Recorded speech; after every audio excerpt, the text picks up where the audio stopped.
Chaque jour, Charles et Carole vous présentent la leçon de l'école du sabbat.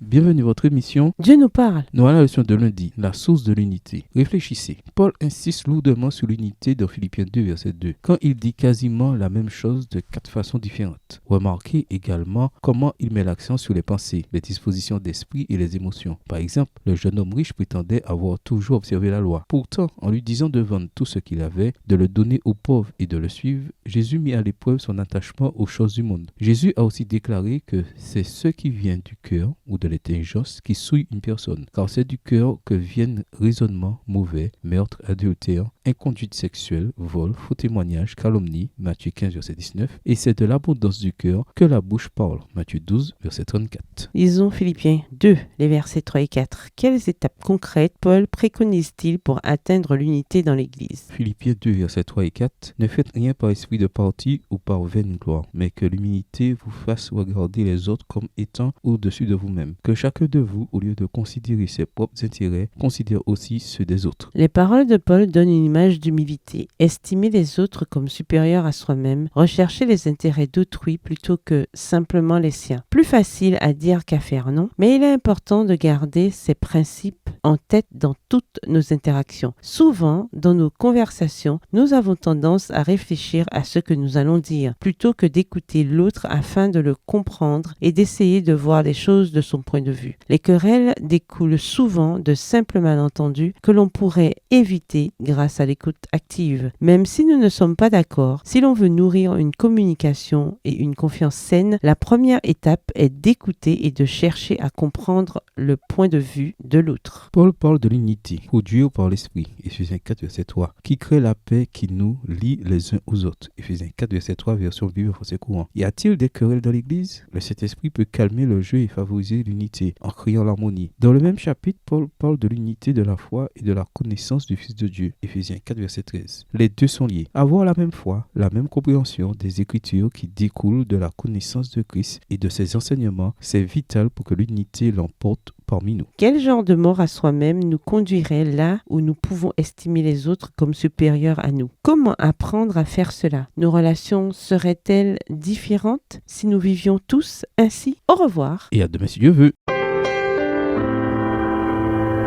Dieu nous parle. Chaque jour, Charles et Carole vous présentent la leçon de l'école du sabbat.